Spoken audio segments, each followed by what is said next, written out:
안녕하세요. 사실과 의견입니다. 저희가 이제 뭐 연준과 관련된 이야기를 되게 많이 하는데, 연준이 어떻게 탄생했고, 어떠한 역할을 하는지에 대해서는 조금 부족한 부분이 있는 것 같아서 오늘 영상을 준비했습니다. 이 중앙은행, 과거부터 이제 중앙은행이 어떤 수순이 있었고, 어디서 탄생했고, 이런 걸 좀 언급을 해야 돼서 역사를 이야기를 좀 하게 될 텐데, 좀 지루해도, 예, 짧게 간략하게 한번 하고 지나가도록 하겠습니다. 요 15세기, 16세기에 이 네덜란드가 이 경제 부국으로 성장할 수 있었던 발판을 마련했던 게 이 청어입니다. 청어. 얘기 들어보신 적 있을 텐데 청어가 인류의 역사를 바꾸었다. 처음에는 이 청어가 발트해 부근에서 많이 잡혔어요. 그러다 보니 요 신성로마 제국 근처에서 상업이 굉장히 발달했고 이때의 동맹을 그 한자 동맹이라고 해서 한자 동맹을 중심으로 해서 이 발트해 부근에 굉장히 상업이 발달하는 상황이었는데 떤 이유에서인지 이 조류가 바뀌게 되었고 발트해에서 잡히던 청어가 북해로 넘어오게 됩니다. 근데 이 북해가 이 네덜란드 앞바다다 보니 네덜란드 쪽에서 뭔가 성장할 수 있는 계기를 마련하는데 이 청어의 이동이 굉장히 중요했어요. 무엇보다 이 네덜란드에서는 청어의 이 물고기가 아무래도 이 저장 기술이 되게 중요한데 왜냐하면 밖에 많이 나가서 많이 잡더라도 상하면 시중에 이제 팔 수가 없기 때문에 이 저장 기술이라는 자체가 굉장히 중요했는데 그 당시 네덜란드에서 이 선원 하나가 뭐 내장을 제거하고 아가미 같은 걸 띄고 이 염소에다가 절이는 방식으로 청어를 이제 보관하는 방법을 개발하게 되는데 그 청어 보관 방법과 발트해에서 북해로의 이 청어의 이동이 네덜란드 성장에 굉장히 중요한 역할을 하게 됩니다. 그 당시에 이 청어가 굉장히 중요했던 이유는 이 신성 로마 제국 때문에 카톨릭이 대부분 이제 유럽은 이제 카톨릭을 국교로 채택하고 있었는데 카톨릭에서 지정하는 금식 기간이 존재합니다. 근데 그게 1년 365일 중에 90일 가까이 되면서 25% 정도가 금식 기간인데 그 금식 기간에 먹을 수 있는 게 계란, 생선, 우유 정도였어요. 그러다 보니 유럽 대륙에서의 청어에 대한 수요는 어마어마했고 청어 산업을 잡는 나라가 이 경제적 부를 굉장히 축축할 수 있는 상황이었는데 그게 하필이면 네덜란드 앞쪽으로 청어가 이동을 하면서 네덜란드가 상승할 수 있는 뭔가 이 발판을 마련하게 됩니다. 이것과 이제 더불어 스페인에서는 펠리페 2세가 이 타 종교에 대해서 굉장히 억압하는 시기였어요. 뭐 아시다시피 스페인이 뭐 무적 함대라는 엄청난 해군을 가지고 있었음에도 불구하고 이 당시에 경제 부국으로 성장하지 못했던 데는 이 유대인을 추방했던 게 굉장히 큰 실책이다라는 역사적 평가가 많아요. 그래서 그렇게 추방을 해서 갈 곳 없었던 이 유대인들이 네덜란드로 이동하게 됩니다. 이 왜 네덜란드로 왔냐면 그 당시 네덜란드는 연방 단위로서 존재하는 여러 연방이 모여서 조직된 그런 국가였다고 보시면 돼요. 이 연방 단위로 뭔가 모여서 이 군집을 이루다 보니 어떤 다른 종교에 대해서 좀 인정하는, 종교의 자유를 인정하는 게 네덜란드밖에 없었어요. 이 유럽 대국에서는. 다 카톨릭을 채택하고 있었고. 그래서 이 유대인이 어쩔 수 없이 네덜란드 쪽으로 쫓겨났는데 그 당시 유럽, 이 유대인들이 금융업이나 뭐 무역업에서 굉장히 능통한 상태였어요. 뭐 재화 같은 거, 집 같은 건 여기다 놓고 갔겠지만 그런 무역업에 대한 기술, 금융기술 같은 거는 다 들고 이 네덜란드 쪽으로 쫓겨나는 상황이 발생하게 됩니다. 이것과 더불어 이 전장에서 언급했던 청어 산업의 발달, 네덜란드에서. 그래서 이 청어 산업이 발달하게 되고 이 유대인의 이 금융업, 상업이 이 접목이 되면서 네덜란드 쪽에서 이 중개무역이 엄청 이 활발하게 이루어지게 됩니다. 그래서 요즘에 보시면 청어를 잡으러 밖으로 나갈 때 기왕이면 더 많이 잡아서 들어와야 되다 보니까 조선업이 발달하게 되고 항해술이 발달하게 되고 무역업이 발달하게 되고 그런 엄청난 이 기술의 축적을 이루게 됩니다. 이게 한 번 나갈 때 아무래도 많이 저장을 해서 들고 오려면 이 배를 더 큰 걸 만들어야 되는데 그러다 보니 금융이 발달하게 되고 예. 그 상업을 통해서 벌어들인 돈을 다시 배에다 투자를 하고 그 배, 투자된 배로 밖에 나가서 더 많은 물건을 싣고 오고 더 많은 청어를 잡아오고 그런 방법을 통해서 상업이 급속도로 성장을 하게 됩니다. 그 당시에 이 배가 한 번 나가서 많이 들고 오는 게 이 굉장히 아무래도 좀 멀리 신대륙으로 나가서 들고 오다 보니 많은 양을 실는 게 굉장히 중요했어요. 그래서 그러다 보니 서로 이제 네덜란드에서 무역업을 진행할 때 아무래도 옆집보다 내가 더 많이 들고 들어오는 게 중요했기 때문에 경쟁을 하게 됐어요. 내가 조금 더 값 쳐줄 테니까 나한테 줘라. 그래서 그런 경쟁 때문에 이게 한 번 밖에 나갔다 들어올 때, 어, 아무래도 이 경쟁으로 인해서 손해 나는 부분들이 존재했겠죠. 그래서 그거를 이제 보다 보다 네덜란드 정부에서 정부와 그런 무역 상인들, 민간 합작으로 해서 동인도 회사라는 최초의 주식회사를 설립하게 됩니다. 요 동인도 회사 주식회사가 설립이 되면서 최초의 이 주식 거래소가 네덜란드 암스테르담에 지게 된 그 계기로도 작용하게 되는데, 그건 나중에 제가 역사 다룰 때 다시 한번 이야기하도록 하겠습니다.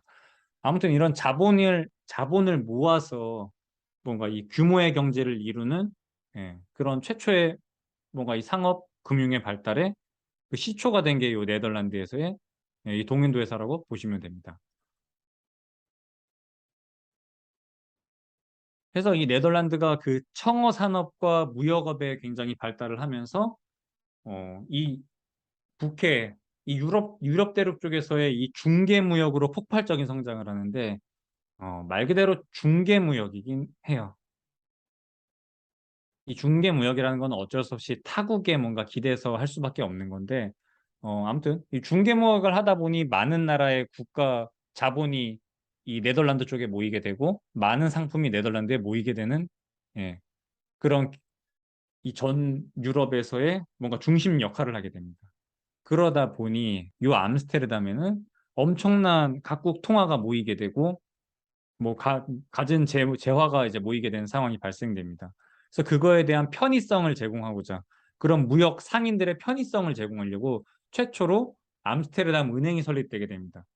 그래서 이 암스테르담 은행의 주된 역할은 어, 이 각국 통화의 비율을 설정하는 거. 이때 이 당시에 이 암스테르담에 돌아다니던 주화만 해도 수백 가지가 됐대요. 근데 그 수백 가지에 대한 통화의 이 비율을 설정하는 거를 암스테르담이 이제 공인을 해줬던 거고, 이 지급 중개와 어, 이 무역을 하는 데 있어서 계속해서 이 금화나 이런 걸 들고 다닐 수 없다 보니 뭔가 이런 금고로서의 역할을 하는, 그러니까 오로지 수신과 이 지급 중개를 해주는 역할만 하는 최초의 은행이 이때 이 당시에 이제 암스테르담에 설립이 되게 됩니다. 그래서 그런 네덜란드의 성장과 더불어서 이 중개 상인들의 편의를 위한 암스테르담 은행이 이제 최초로 설립이 되는 거고, 그 당시 영국은 그냥 양털만 깎아서 양털만 파는 그냥 그 정도로 굉장히 미개한 집단이었고, 어, 이 스페인이 신대륙으로 이제 뭔가 무역업을 하는 데 있어서 이 중간에 해적지라는 노략질하는 걸로 이제 부를 축적하는 방식을 취하고 있었어요. 그 당시 영국 같은 경우에. 그러다가 이제 스페인과 영국이 이제 전쟁이 나게 되고 우리가 알고 있던 그 스페인의 무적 함대가 영국의 이 함대에게 패배하는 사건이 발생하게 됩니다. 그러면서 영국이 이 지중해 무역의 이 패권을 장악하게 돼요. 근데 영국 입장에서 네덜란드가 중개 무역한답시고 계속 영국 주변으로 해서 들락날락 하다 보니 영국 입장에서 이거 좀 그런데? 해서 크로멜이 항해 조례라는 걸 제정합니다. 주된 내용은 뭐냐? 네덜란드가 중개무역을, 그러니까 이 주변 국가가 중개무역을 하는 데 있어서 항상 이 영국에 들려서 영국의 배를 이용해서 신대륙으로 나가서 무역을 해 돌아오도록 합니다. 그러니까 이 중간 이 수수료를 먹겠다는 거죠. 그래서 항상 이 영국 주변을 돌아갈 때는 영국에 들려서 그런 세금을 지불하고 밖으로 나가게끔 사실상 이 네덜란드가 중개무역을 하는 데 있어서 영국이 그냥 강제적으로 이렇게 끼어 들어오게 되고 그걸로 인해서 이제 그 네덜란드 독립운동이 80년 정도 이제 진행이 되게 되죠. 그 당시에 이 네덜란드를 봉쇄하게 되면서 이 네덜란드에 있던 유대인 그 상인, 뭐 금융인들이 영국 쪽으로 단체로 이주를 하게 되는 게 이제 발생되게 됩니다. 그래서 그런 식으로 유대인들의 이 당시에 몇만 명이 이렇게 넘어오게 되면서 급속도로 성장했던 네덜란드의 이 금융과 뭔가 상업이 급속도로 쇠퇴하게 됩니다. 그래서 최초의 뭔가 경제 부국은 네덜란드였는데 이 유대인의 이동으로 인해서 이 영국이 지중해 패권을 장악하고 네덜란드를 억압하게 되고 그에 따라서 유대인이 영국 쪽으로 망명하게 되면서 영국에서 다시 상업과 금융업이 꼽히게 되는 상황이 발생됩니다. 또 최초의 이 네덜란드가 부국이 됐을 때 암스테르담 은행이 설립이 되었고 이렇게 패권이 이동하면서 유대 금융인들이 영국으로 넘어가는 그 상황이 발생하게 됩니다. 그래서 이 영국이 뭐 아시다시피 뭐 해가 지지 않는 나라 그런 식으로 해서 이제 패권을 장악하게 되는데 어, 우리가 알고 있는 이제 백년 전쟁이 발생하게 되죠. 영국과 프랑스가 긴 시간 동안 전쟁이 발생하게 되는데 이 당시에 영국은 의회의 힘이 굉장히 커지고 있는 상황이었어요. 이 왕실과 의회가 우리나라도 이제 조선시대 때 보면은 이제 사대부와 왕권이 계속 엎치락 뒤치락 하는 상황이 발생되는데 영국은 왕권은 계속해서 좀 약화되는 길을 쇠퇴하는 길을 걷게 되고 의회 제도가 좀 강화되는 그런 시기라고 보시면 됩니다. 우리가 알고 있는 뭐 대헌장, 마그나 카르타 같은 것도 다 요 시기에 이제 생성이 된 것고 뭐 명예혁명 같은 것도 다 요 시기에 된 걸로 이제 보시면 됩니다. 그래서 요때 이제 금융이 어떻게 되냐면, 그러니까 정부의 재정이 어떻게 되냐면, 정부의 재정과 왕실의 재정이 분리됩니다. 왕실은 왕실대로의 이 재정을 따로 운영을 하게 되고, 정부는 정부 재정이 따로 운영되고. 그러니까 이 민간에 돌고 있는 돈 자체가, 금융 자체가 너무 거대해지다 보니, 왕실과의 이 비교했을 때, 예, 이 민간 자본이 훨씬 큰 상황이 발생돼요. 아무래도 이제 자본주의가 이제 발달하다 보니 어쩔 수 없는 건데, 영국에서 전쟁 전비를 마련하기 위해서 이 유대인들한테 가서 돈을 좀 달라 그래요. 내가 150, 이 전쟁 전비 좀 조달하게 내가 국채 발행할 테니까 150만 달러만 좀, 150만 파운드만 좀 갖고 와라. 라고 얘기를 하는데, 유대인들 입장에서 이게 안 줄 수도 없고 줄 수도 없고, 줘봤자 어차피 디폴트 날 거 뻔한데, 그런 상황이었는데, 그럼 이제 유대인들이 하나의 계책을 냅니다. 왕한테 가서 좋다. 내가 뭐 150만까지는 못 구하겠고 우리가 이제 주식회사를 하나 설립해서 자금을 모아서 120만 파운드까지는 조달해 보겠다. 근데 왕아 너 대신에 이거 어차피 좀 힘들 테니까 그냥 120만 파운드 안 갚아도 되고 어 그냥 영구채 성격으로 이율 8%만 나한테 그냥 꼬박꼬박 지급해 달라. 그리고 너가 발행한 국채를 담보로 해서 우리가 은행 대출업을 할 수 있게끔 그 발권력을 달라. 이게 굉장히 포인트입니다. 국채만큼 발권을 할 수 있는 그런 권리를 달라고 왕이랑 협상을 하게 됩니다. 근데 왕 입장에서도 사실상 왕실 재정이 이제 파탄이 나 있는 상황에서 120만 파운드 들고 와서 안 갚아도 되고 심지어 이 당시 시중은행 금리가 10%에서 15% 사이로 형성이 되어 있는데 낮은 금리인 8%로 연 8%씩만 갚으면 된다고 하니까 왕실 입장에서도 굳이 마다할 필요가 없었어요. 그래서 이제 120만 파운드 받아서 영국 왕실은 전쟁을 치르고 유대인들은 그 발권력과 이 왕실로부터 8% 이자를 받는 이 두 가지를 획득하게 됩니다. 이게 최초의 영란은행의 모태라고 보시면 돼요.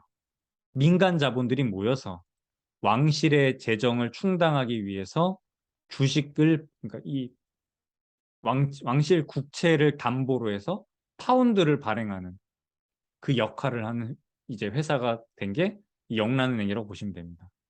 근데 이게 재밌는 게 유대인들 입장에서는 사실 120만 파운드 왕실에다가 이제 그 금괴로서 지불을 하긴 했는데 어차피 그 국채만큼 다시 내가 파운드와 찍어서 대출업을 할 수 있었기 때문에 딱히 나쁘지 않은 조건이었어요. 유대인들 입장에서도. 그래서 요 당시 영국에서는 정부가 빚을 져야만 화폐가 발행이 되는 화폐의 유통량이 그 정부의 이 부채에 따라서 결정이 되는 그런 상황이었다고 보시면 됩니다. 그래서 영란은행이 결국에는 이제 100% 민간 자본으로 이루어졌고 이 존립의 최초 설립 목적이 이 정부의 대출을 위해서 정부의 이 자금 조달을 위한 목적으로 영란은행이 세워지게 됩니다. 요거 그대로 따다가 만든 게 이 페더럴 리저브 시스템이라고 보시면 됩니다. 이게 최초에 설립이 될 때는 이게 아무래도 미국이 최초에 설립이 될 때 이 유럽 쪽에서 뭔가 아까 말씀드린 이 왕정과 소수에 의해서 다수가 뭔가 이 핍박받는 거를 뭐 경멸하면서 넘어온 이민자들끼리 모여서 만든 게 미국이었어요. 그러다 보니 뭔가 중앙 집권적인 성격에 대해서 굉장히 경멸했었어요. 그러니까 소수에 의해서 뭔가 다수의 삶이 바뀌는 거를 굉장히 경계했었어요. 뭐 미국이야 뭐 아시다시피 50개 주, 50개의 연방이 따로따로 독자적으로 존재하잖아요. 그리고 이제 어떤 그들이 하나로 뭉칠 때 뭔가 대표자가 필요했기 때문에 대통령이라는 걸 선출을 했을 뿐인 거지. 사실상 초기에 이 건국의 아버지들, 미국 건국의 아버지들이 만들 때는 그냥 그 대통령이라는 거는 사실 그냥 외교적인 그냥 앞세우기 위해서 존재하는 그냥 하나의 그런 상징적인 바지사장 같은 느낌이었어요. 그래서 이게 최초에 이 미국은행이 설립이 될 때는 중앙은행, 센트럴 뭐 뱅크 뭐 이런 말 자체를 사용하는 걸 금기시했어요. 그래서 이 반대파가 굉장히 많았기 때문에 그럼 우리 그냥 20년만 한번 운영해 볼까? 해서 이 처음에 20년 한번 운영해 보고 이 대통령이 바뀌게 되면서 잠깐 또 정권이 바뀌게 되면서 정치적인 문제 때문에 잠깐 없어졌다고 다시 또 20년 또 운영하고 그리고 또 없어졌다가 우리가 지금 알고 있는 이 페더럴 리저브 시스템은 이게 1907년에 이 민간 은행들이 줄도산을 하면서 금융위기가 한번 찾아옵니다. 그래서 그걸 한번 겪으면서 이게 우리도 뭔가 그런 경제 위기가 왔을 때 한번 이런 뭔가 금융 정책을 통해서 이 막아줄 수 있는 최종 대부 역할을 할 수 있는 은행들의 은행 역할을 할 수 있는 뭔가 그런 기관을 하나 만들면 좋겠다 해서 이 페더럴 리저브 시스템을 미 의회에서 통과하게 됩니다. 그래서 1914년도에 다시 설립이 되게 돼요. 지금 페드의 주요 역할을 보면 첫 번째 발권. 아까 이 전신이 되었던 영란은행에 대해서 말씀드렸지만 발권을 할 때마다 8%씩 이 수익이 발생되게 돼 있어요. 민간 영란은행이 8%씩 이자로서 수익이 발생됩니다. 동일하게 미국도 이 연방준비은행이 이 돈을 발권 찍어낼 때마다 6%의 수수료를 받게 돼 있어요. 그러니까 배당금 같은 거죠. 그리고 아시다시피 뭐 금융감독은 뭐 지급준비율 같은 거 똑바로 지급준비를 하고 있는지 그런 역할을 하고 무엇보다 이 페더럴 리저브 시스템이 도입되게 된 가장 중요한 근본적인 이유는 최종 대부자 역할을 할 중앙 단위에서의 은행이 필요했어요. 그래서 미국에서 설립된 이 중앙은행은 최종 대부자 역할이 가장 중요한 역할로 보시면 돼요. 이 영란은행 같은 경우에는 정부가 필요로 하는 이 국채 자금 조달을 위해서 대출을 위해서 영란은행이 최초에 설립이 되었고 암스테르담 은행 같은 경우에는 중개무역을 편리하기 위한 편리성을 위해서 이 자금의 수신과 이 지급 이 무역 지급 중개를 위한 역할 그러니까 단순히 그냥 금고로서의 역할을 하는 은행이 처음에 설립된 게 암스테르담 은행으로 보시면 되고 영국 은행은 대출을 위한 대출 업무를 위한 이 은행 설립이라고 보시면 됩니다. 이 영란은행 같은 경우에는 2차 세계대전 겪고 나서 뭔가 그런 사회주의가 조금 혼합이 되면서 지금은 이 민간은행이었는, 그러니까 이 당시에는 민간은행이었는데 중간에 이 완전 국영으로 바뀌게 됩니다. 정부 정부 법인으로 바뀌게 돼요. 우리나라는 그냥 완전 한국은행 정부 그 법인으로 보시면 되고요. 그래서 요 페더럴 리저브 시스템이라는 말이 중요해요. 뱅크가 아니고 센트럴이란 말도 없죠. 중앙, 은행 둘 다 빠져 있죠. 시스템인 줄 알아요. 그래서 이 당시 이 미 의회에서 이 중앙은행이라는 걸 통과시킬 때 잘 몰랐다고 해요. 이게 뭔지 잘 모르고 중앙은행인지 알았으면 안 했을 텐데 이렇게 교묘하게 이름을 바꿔서 미 의회를 통과시킵니다. 미국의 중앙은행 같은 경우에는 최종 대부자 역할을 해줄 은행의 은행 역할이 가장 우선시돼서 설립이 되게 됩니다. 그래서 보시면 이 시스템 자체는 정부가 이 대통령이 위임하는 이 7명, 대통령이 설출하는 이 7명의 연방준비 이사회로 이렇게 7명으로 구성이 되고 민간은행, 이 12개의 지역은행 같은 경우에는 다 독립은행이라고 보시면 됩니다. 그래서 여기서 선출된 12명이 이 중요한 의사결정에 있어서 역할을 하게 되고 어, 또 FOMC 같은 경우에는 요 이사회 7명은 다 참석을 하게 되고 나머지 5개 표 중에서 하나는 뉴욕은 항상 투표권을 갖게 되고 나머지 11개 은행 중에서 4명씩 돌아가면서 투표권을 갖게 됩니다. 해서 총 이 지역은행에서 5명, 연방준비이사회 7명은 상시 그 FOMC에 참석을 하게 돼서 총 12장의 투표권이 주어지게 됩니다. 그래서 미국은 항상 이렇게 뭔가 정부와 민간을 대표하는 지역은행, 정부를 대표하는 연방준비이사회 이런 식으로 서로 뭔가 견제할 수 있는 이런 시스템을 두는 거를 굉장히 좋아해요. 뭔가 중앙 집권적, 파월 혼자서 독단적으로 뭔가 이 금리라는 게 최초에는 이 금리 조절을 중앙은행에서 하진 않았어요. 각각 왜냐하면 이게 막 어디는 상업이 발달하고 어디는 농업이 발달하고 어디는 뭐 임업이 발달하고 어디는 광산업이 발달하고 각각의 이 기준금리 결정이 그 지역에 맞게끔 하는 게 효율적이다라고 해서 이 각각 은행들이 알아서 금리를 조절을 했었어요. 근데 그러다 이제 뭐 현대에 들어와서는 그냥 이 역할들을 다 뭉뚱그려서 그냥 이 연준에서 다 관리를 하고 있는 상황이라고 보시면 돼요. 그 FOMC 회의에서. 지금 이 연방준비은행 같은 경우, 은행? 이 페럴 리저브 시스템 같은 경우에는 지분 구조가 100% 민간 자본이에요. 민간 지분. 정부 지분이 1도 안 들어가 있어요. 그래서 지금 여기서 이제 뭐 양적 안 한다고 뭐 발권하고 그러는 거에 6%는 꼬박꼬박 이 민간 지분 가지고 있는 사람들한테 배당금으로 꼽히게 되어 있고요. 화폐전쟁이라는 책 들어보신 적 있을 텐데, 화폐전쟁에서 이 연방준비은행의 지분을 누가 얼마 가지고 있는지에 대해서 이렇게 기술한 게 있는데, 뭐 주로 로스차일드 가문이나 뭐 JP 모건 그런 데서 뭐 많이 가지고 있다고 하는데, 뭐 진짠지는 모르겠어요. 과거에 뭐 그게 한번 노출된 이력이 있다고 합니다. 그래서 우리가 알아야 될 거는 100% 민간 자본으로 이루어져 있고, 발권을 할 때마다 국채를 담보로 해서 발권을 할 때 6%의 뽀찌가 이 민간 지분 소유한 분들한테 배당금으로 지급이 되게 되어 있습니다. 그래서 예전에는 민간 단위에서는 각 지역 연방은행이 각자의 뭔가 금리를 조절을 하면서 그 지역에 맞게끔 금리를 조절했고 뭔가 국채 매입이나 매도, 지급 준비율 같은 걸 결정하는 데 있어서는 요 정부가 임명한 7명의 연방준비이사회에서 결정을 했었는데 현대에 들어와서는 다 뭉뚱그려서 그냥 FOMC 회의에서 결정하게 되어 있습니다. 그래서 뭐 연준에 대해서 오늘 이렇게 좀 짧게 이야기를 했는데요. 아까 말한 그 국채 발행을 하고, 그러니까 정부가 국채 발행을 하고 그 국채를 담보로 통화량을 만들어낼 때, 그럼 이 국채를 발행해서 연준이 샀는데 그 이자는 어떻게 되는가? 이 재무부 예산에 보시면 한 15% 정도는 이자 지급에다가 미리 편성이 되어 있어요, 있기는. 그래서 연준이 산 국채에 대해서 이자를 재무부에서 지급을 합니다.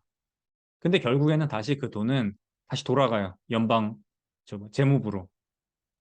연준에서 지금 보유하고 있는 국채에서 발생되고 있는 이자가 뭐 아까 말한 그 6%를 제외한 나머지 수익에 대해서는 다시 재무부로 귀속이 되게 되어 있습니다. 예, 뭐이 정도 설명이면 연준의 설립, 탄생, 그래서 이 정도면 될 것 같습니다. 또 궁금하신 거 있으면 뭐 댓글 부탁드립니다. 예, 감사합니다.